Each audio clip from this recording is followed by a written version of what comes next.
धन्यवाद भी देती हूँ। इन्होंने मुझे याद किया। मैं तो अपने को अल्पज्ञानी मानती हूँ, लेकिन आप लोगों ने जब कुछ सुनने के लिए बुलाया तो हो सकता है कि कुछ मैं आप लोगों के बीच रख पाऊँ, तो मेरा सौभाग्य होगा। हमारे छात्र छात्राएं भी इसमें मौजूद हैं, वरिष्ठ शिक्षकगण मौजूद हैं, हमारे विभागीय शशि जी हैं, बेबी कुमारी जी हैं, जिन्होंने इस कार्यक्रम का आयोजन किया है। तो यह सचमुच इन्होंने कहा कि पहला प्रयास है। पहला प्रयास न होगा तो फिर दूसरा कैसे होगा? तो प्रयास करते रहना चाहिए और सीढ़ी दर सीढ़ी हम आगे बढ़ते चलें तो अच्छे की तरफ हम बढ़ते चले जाएंगे और सफलता हमारे कदम चूमेगी। और ऐसी हमारी शुभकामना भी है कि आपका पहला प्रयास जब ऐसा है तो आगे भविष्य में कैसा होगा। तो इसकी हम परिकल्पना कर सकते हैं कि भविष्य आपका बहुत ही उज्जवल है। और हमारे विभागीय सुशांत जी ने इतनी अच्छी बातें सुनाई। अब मैं सोच रही हूँ कि मैं कहाँ से शुरू करूँ जहाँ से आप लोगों ने नहीं सुना, या लगभग तो आप लोग बहुत कुछ सुन चुके हैं। तो हमारा विषय है आज कि साहित्य का सामाजिक सरोकार और प्रेमचंद। ये दो बातें हमारे सामने आती हैं। तो सबसे पहले तो साहित्य शब्द आ रहा है और सरोकार शब्द आ रहा है, तब प्रेमचंद आ रहा है।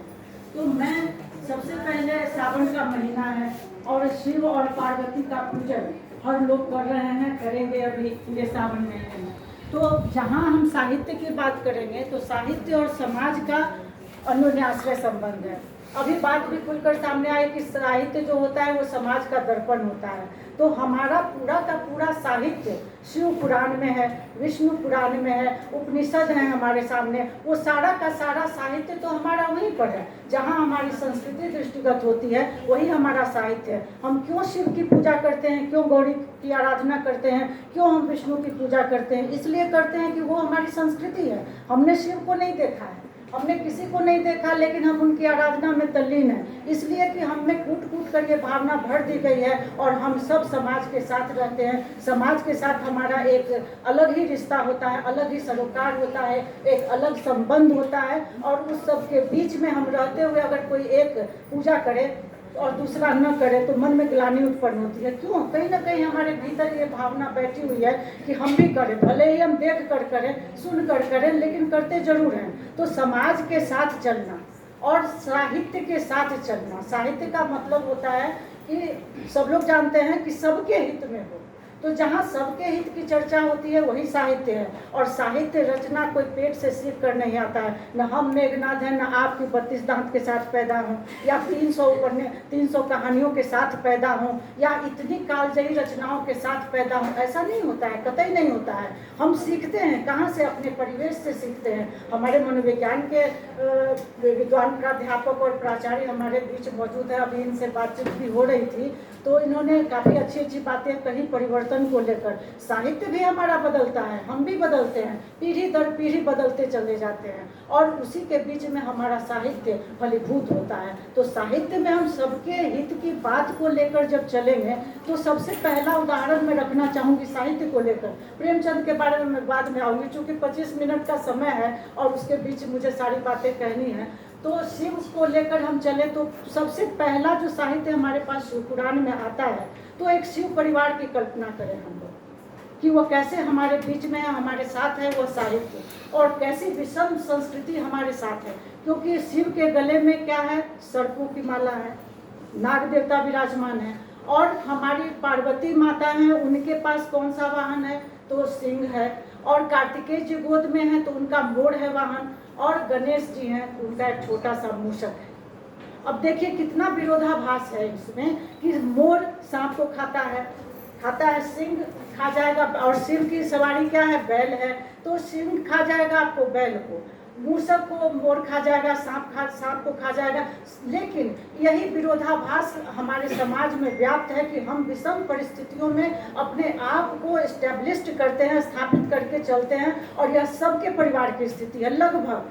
चाहे उसी विषम परिस्थितियों में हमारे सारे रिश्ते चलते हैं और हम बखूबी अपने समाज को अग्रसर करते हैं आगे की ओर, विकास की ओर, और विकासशील बनाते चलते हैं और दावा करते रहते हैं कि हमने बहुत अच्छा किया। तो शिव परिवार हमारा एक साहित्य संबंधी उस पुराण में जो एक मिथक कह लें हम उसको, वो हमारे समाज में घुसकर समाज के व्यक्तियों को हमें अपनी संस्कृति को अपनाते हुए जीने की कला सिखाता है। और जब हम जीने की कला सीखेंगे तभी समाज समाज में हम रह पाएंगे। अन्यथा कभी इधर उठा पटक, कभी उधर उठा पटक, कोई इसका कपार फोड़े, कोई उसका कपार फोड़े, और क्या क्या इन्होंने देखा वो तो मैं बाद में आऊँगी। तो यहाँ से मैं शुरू करती हूँ, वहाँ भी आप देख लीजिए, विष्णु पुराण में भी हम चलेंगे तो क्या है, गरुड़ है किनका, विष्णु का वाहन, और उल्लू है लक्ष्मी जी का वाहन। फिर वहाँ विरोधाभास है, लेकिन हम दोनों की पूजा करते हैं, आराधना करते हैं। गरुड़ खा जाता है, उल्लू को बेचारा छिप कर रहता है। तो इस तरह से जो छिपने की कला है, अपने को बचाने की जो कला है, अपने अस्तित्व को बरकरार रखने की जो कला है, वही साहित्य और समाज के अनुन्यासरत संबंध को, सरोकार को बना कर रखता है, और हम उसी के बीच में पलते बढ़ते हैं और अपने आप को भी उसमें, अपने अस्तित्व को बनाकर आगे बढ़ते रहते हैं। तो ये थोड़ा सा मैंने उदाहरण दिया पुराणों से अध्यात्म। फिर देखिए कि हमारा साहित्य पूरा का पूरा महाभारत और रामायण में ही विद्यमान है। जीवन की जितनी जटिल परिस्थितियां हैं, या संस्कृति है, या कहानियां हैं, जिसको हम आख्यायिका कहेंगे, कहानी कहेंगे, जो भी कह लेंगे, तो सारी की सारी चीज़ें हमारी रामायण में मौजूद है, और हमारे महाभारत जो हमारा महाकाव्य है उसमें मौजूद है सारी घटनाएं। और उसी से निकल कर छन छन कर हमारे सामने जो आती है रचनाएं, और जो साहित्यकार हैं सबने, जिनका जितना ज्ञान विस्तार लेगा उतनी ज़्यादा अच्छे तरीके से वो हमारे सामने अपनी चीज़ों को रख पाएंगे। अब आइए कि साहित्य और समाज का जो अन्योन्याश्रय संबंध में मनुष्य ने जो कुछ भी पाया है वह सत्य है, सुंदर है, और शिव तत्व जिसमें विद्यमान है वही हमारा साहित्य है, और वही दीर्घ काल तक जीवित रहता है और हमारे बीच में हमें आगे बढ़ने को प्रेरित करता रहता है। प्रेमचंद के बारे में तो हम लोग बहुत ज़्यादा पढ़ते पढ़ाते आए हैं, बचपन से सुनते सुनाते आए हैं, आज भी पढ़ रहे हैं, शोध हो रहे हैं, हम लोग कर रहे हैं, करा रहे हैं। लेकिन सबसे ज़्यादा रिसर्च जिनके ऊपर जो किया इन्होंने, डॉक्टर कमल किशोर गोयनका जो दिल्ली यूनिवर्सिटी में वो थे, उन्होंने जो इन पर शोध किया वह रिसर्च आज तक न हुआ है और न होगा। उन्होंने सारी की सारी धारणाओं को बदल कर रख दिया अपने शोध के माध्यम से। प्रेमचंद विश्वकोश के नाम से ही उन्होंने एक मुहिम चलाई थी, और विदेशों तक जाकर इनके खाता तक को देखा इन्होंने। तो अभी अभी लोगों ने चर्चा की है आपके सर कि वो गरीब थे, गरीबी में ही पले, गरीबी में ही बढ़े, और गरीबी में ही चले गए। तो गोयनका जी ने वो एक शोध किया है, और उसमें उन्होंने बताया है कि उस समय उनकी मासिक आय जो थी वह 20 रुपये मासिक थी। उनका पासबुक उन्होंने निकाल कर रखा है सामने में। और जब ये 1914 में उनकी मासिक आय 20 रुपये थी, 1921 में जाकर उनकी मासिक आय 100 रुपये हो गई, 1934 ईस्वी में 800 रुपये मासिक आय हुई, और जब 1936 ईस्वी में जब वो मरने के करीब थे तो 14 दिन पहले का जो उनका पासबुक, क्या उसको बोलते हैं, अपडेट कराना, तो पासबुक जब उनका अपडेट कराया गया तो उसमें 4,471 रुपये उसमें पाए गए थे, और एक अन्य बैंक में 300 रुपये उनके पास मौजूद थे, जो यह सिद्ध करता है कि वो गरीब नहीं थे।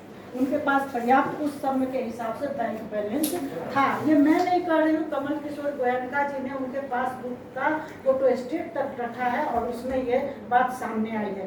तब है कि प्रेमचंद ने गरीबी की कहानियाँ कैसे लिखी, और कैसे इनकी कहानियों में इतने सारे पात्र आए हैं जो आज भी हमारे बीच में मौजूद हैं, इस पर मैं आऊँगी।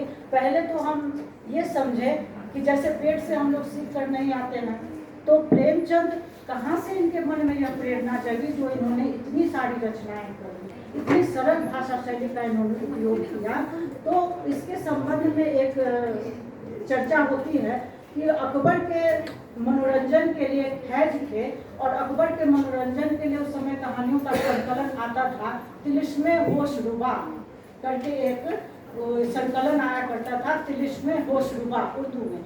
और वो एक तंबाकू की दुकान में वह किताब उपलब्ध रहती थी, वह पुस्तक तिलिस्मे होशरुबा।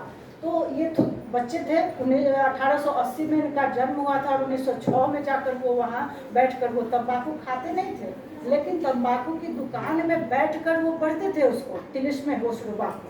और इनकी रुचि, और जाकर आप देखते हैं कि आप अपने बच्चों को, या हम अपने बच्चों को, कि कौन डॉक्टर बनेगा, कौन इंजीनियर बनेगा, कौन प्रोफेसर बनेगा, कौन बैंक में जाएगा, किसका फाइनेंशियल, इस आधार पर हम बच्चों की रुचि तय करते हैं, और उसके आधार पर हम बच्चों को दिशा निर्देश करते हैं। ठीक उसी तरह से इनकी रुचि भी जगी थी उपन्यास को, उसी तिलिस्मे होशरुबा को पढ़ कर तंबाकू की दुकान में। फिर उन्होंने क्या किया कि एक किताब की दुकान में गए, और उस किताब की दुकान में वो बहुत सारे उपन्यास उपन्यास पढ़ गए, पढ़ते रहते थे बैठकर। एक दिन दुकानदार ने सोचा कि ये केवल मेरे यहाँ आकर बैठता है, खरीदता एक भी नहीं है और पढ़ जाता है, इससे मैं एक सौदा करता हूँ। तो उस दुकानदार ने प्रेमचंद के साथ एक सौदा किया। सौदा क्या, तो आप लोग में से हम लोग जैसे एक पीढ़ी के उस समय के आते हैं, तो अभी तो हम लोग गाइड कहते हैं कि गाइड ले आओ, इसका क्या बोलते हैं, नोट्स जो मिलते हैं आजकल बाजारों में, उस समय उसको कुंजी बोलते थे कि संस्कृत की कुंजी, हिंदी की कुंजी, कुंजी। तो उसने दुकानदार ने कहा कि तुम जिस स्कूल में पढ़ते हो इस कुंजी को ले जाओ, वहाँ से बेच कर लाओगे तो मैं अपनी किताब पढ़ने दूंगा, नहीं तो नहीं दूंगा। तो उन्होंने ये सौदेबाजी स्वीकार कर ली और वो कुंजी ले जाकर अपने स्कूल में बच्चों से बेचते थे और तो आकर वो रात रात भर बैठकर उसकी दुकान से उपन्यास लेकर पढ़ते थे। तो लगभग जो उसकी दुकान में जितने सारे उपन्यास थे उसको पढ़कर और तिलिस्मे होशरूबा के संकलनों को पढ़कर उनके मन में एक जो कंसेप्ट होता है, जो शिल्प विधान होता है उपन्यास रचने का या कहानी रचने का, तो उसको उन्होंने सीखा। ऐसे ही थोड़े होता है, हम लोग मान लीजिए कि शिक्षा ग्रहण कर रहे हैं, तो शिक्षा ग्रहण कर रहे हैं, सब लोग कर रहे हैं, लेकिन सब लोग क्यों नहीं एक जैसे बन जाते हैं? पांचों उंगलियां क्यों नहीं बराबर होती हैं? प्रेमचंद ही आज 144 वर्षों के बाद, आज 31 जुलाई को 144 वर्ष के हो गए, लेकिन 144 वर्षों के बाद भी आज हम प्रेमचंद को ही क्यों याद करते हैं? इसलिए कि कुछ तो दम है। हम अज्ञे को उतना जन्मदिन भी मनाना देखिए कि प्रेमचंद की जयंती हमेशा मनाते हैं, कॉलेज हो विश्वविद्यालय हो, लेकिन प्रसाद की जयंती कहाँ मना पाते हैं? अज्ञे की जयंती कहाँ मना पाते हैं? या फिर मुक्तिबोध की जयंती कहाँ मना पाते हैं? नहीं मना पाते हैं। तो जैसे ही हम पर बौद्धिकता हावी होगी हम जटिल हो जाएंगे, रहस्यवादी हो जाएंगे। अज्ञे के साथ भी वही हुआ। अतिशय बुद्धिवादी होना आदमी को समाज से काट देता है और वह अपनी बुद्धिजीवी घटनाओं को लेकर ही जीता रहता है। वैसी ही रचनाएं लिखता है जो आम जनता की भाषा नहीं होती है और वो आम जनता उससे दूर हो जाती है, कट जाती है, कटने लगती है। जैसे आप अपने परिवार में ही देख लें कि जैसे कोई बहुत ज़्यादा ज्ञानी हो जाए, या फिर पीपल का पेड़ देख लीजिए, पीपल के पेड़ के नीचे कितने पौधे पनप पाते हैं? नहीं पनपते हैं, छोटे छोटे ही रह जाते हैं। तो उस तरह से ही होता है कि आप कहानियों का दौर, सरल सुंदर भाषा और बिल्कुल समाज के लायक पात्रों का चयन हम जो करेंगे, तो उपन्यास की कला इन्होंने उपन्यास पढ़कर सीखी। जो उस दौर की सबसे चर्चित कहानियाँ थी, वह दौर था प्रेमचंद के पहले का, जब देवकीनंदन खत्री के तिलिस्मी उपन्यास आया करते थे, रहस्य और रोमांच से भरपूर, जो समाज का मनोरंजन किया करते थे। बहुत सारे लोगों ने धारावाहिकों में देखा होगा, हमने किताब भी पढ़ी है चंद्रकांता संतति। और उससे भी पहले जाइए तो उस समय के सामाजिक उपन्यासकार कौन हुआ करते थे? गुलशन नंदा, कुशवाहा का, ये लोग बड़े ही चर्चित उपन्यासकार थे। और उसको काट कर रहस्य और रोमांच की दुनिया से निकाल कर प्रेमचंद कहाँ ले आए सबको? सेवा सदन की दुनिया में। सेवा और प्रेमचंद में अभी हम लोगों ने यह भी सुना कि प्रेमचंद पहले उर्दू में लिखते थे, तो क्योंकि शुरू से ही तिलिस्मे होशरूबा के कारण उर्दू की शिक्षा दीक्षा भी इनकी हुई थी उस वक्त घर पर, तो उर्दू जानते थे, उर्दू भाषा की जानकारी इनको थी, इसलिए उर्दू में लिखते थे। और इनकी पहली कहानी कहीं कहीं आपको 1908 मिलेगा, कहीं पर 1909 मिलेगा और कहीं पर 1910 मिलेगा। अब सच जो है वह तो रिसर्च का विषय है। तो इसी में सोजे वतन, जिसकी चर्चा अभी नहीं हुई है, सोजे वतन नाम का कहानी संग्रह इन्होंने लिखा था उस समय। और जैसा कि सब लोगों ने कहा भी और जानते भी हैं कि भारत उस समय पराधीन था, तो जाहिर है कि देश प्रेम की भावना तो उसमें होगी ही। और वह सोजे वतन, जिसका हिंदी नाम होगा देश का प्रेम या राष्ट्र का प्रेम, दर्द, राष्ट्र का दर्द या राष्ट्र का विलाप, ये सोजे वतन का हिंदी अनुवाद है। और उसमें 5 कहानियां हैं। सोजे वतन में 5 कहानियों का वह संकलन है, जिसमें सबसे पहली कहानी है दुनिया का सबसे अनमोल रतन, जिसको पढ़कर आज भी सोए हुए खून में भी उबाल आ जाए। उसको अगर आप लोगों को मौका मिले तो पढ़िए एक बार जरूर, दुनिया का सबसे अनमोल रतन। और उसके पात्रों पर जरा गौर फरमाइएगा। जो दिलफिगार और दिलफरेब, जो उसके 2 पात्र हैं, उसको देखने की कोशिश कीजिएगा, समझने की कोशिश कीजिएगा। जिनकी भी चेतना थोड़ी सी भी मंद हो रही होगी, वो चेतना जरूर जागृत होगी, मेरा ऐसा विश्वास है। दूसरी कहानी है उसमें शोक का पुरस्कार, शोक का पुरस्कार। तीसरी कहानी है उसमें शेख मखमूर, और चौथी कहानी है ये है मेरा वतन, और पांचवी कहानी है सांसारिक प्रेम और देश प्रेम। ये 5 कहानियों का संग्रह था उस वक्त। और उस समय ये शिक्षा इंस्पेक्टर हुआ करते थे, शिक्षा एजुकेशन इंस्पेक्टर कह लीजिए। तो वो हमीरपुर के उस समय इतनी बगावती बातें इसमें, या जो नौजवानों के खून को उबालने का जो जोश भरा जज्बा इसमें था, तो वहाँ के इंस्पेक्टर ने इनको कलेक्ट्रेट में बुलवाया, हमीरपुर के कलेक्ट्रेट में इनको बुलाया गया और सोजे वतन की सारी प्रतियां जब्त कर ली गई। ये मैं आपको ये बतला रही हूँ कि प्रेमचंद हम लोग कर रहे हैं, इनका पहले वाला नाम क्या था और बीच में कैसे ये प्रेमचंद बने, ये उस पर हम लोग दृष्टिपात करेंगे। तो पहले तो ये शुरू में पिता ने नाम रखा था धनपत राय, बाद में ये नवाब राय के नाम से सोजे वतन इन्होंने लिखा। और जब इनकी सारी प्रतियां जब्त कर ली गई सोजे वतन की, लगभग 500, और इनकी आंखों के सामने वो 500 प्रतियां जलाकर राख कर दी गई। अब सोचिए जरा, ये सोचने वाली बात तो जरूर है कि अब कोई भी रचना, किसी भी रचनाकार की संतति होती है, वो उसको पालता है, पोसता है, शब्द चित्र करता है और उन शब्दों के माध्यम से उसको, उस पात्र को सामने लाता है, और वह रचना उसकी असली संतान से भी ज़्यादा प्रिय होती है, और उसको जलाकर राख कर दी गई। बड़े दुखी हुए। तब उन्होंने अपने मित्र, जमाना के जो संपादक हुआ करते थे दया नारायण निगम, उनसे उन्होंने चर्चा की और उस पर बैन लगा दिया गया कि अब तुम बिना मेरी आज्ञा के नहीं लिखोगे, कुछ भी नहीं। तो बड़ा कष्टप्रद विषय था कि अब इनको लिखने से ही रोक लग गई, कैसे लिखेंगे। तो दया नारायण निगम ने इनको कहा कि तुम प्रेमचंद के नाम से लिखो। तो इनका तीसरा नाम आ गया। अरे बैठो, तुम्ही लोगों की बात पर मैं आ रही हूँ जो तुम लोग के सिलेबस में है। तो उसमें जब दया नारायण निगम ने कहा कि तुम प्रेमचंद के नाम से लिखो, तब उन्होंने प्रेमचंद नाम से लिखना शुरू किया। बाद में दया नारायण निगम उनके मित्र थे, और वो उर्दू वाली जो किताब थी सोजे वतन, उसको जला दी गई। तब इन्होंने अपना आगे का कार्यक्रम शुरू किया। और सुमन नाम, और जितनी भी सामाजिक समस्याएं हैं, चाहे वह वेश्यावृत्ति हो, जाति प्रथा हो, छुआछूत हो, बेमेल विवाह हो, और जो अभी गांधीवादी सब चर्चा हुई, अंधविश्वास हो, सबको लेकर इन्होंने अपनी रचनाओं में सबको जगह दी है। और सारे के साथ सारे पात्र इनमें आए हैं।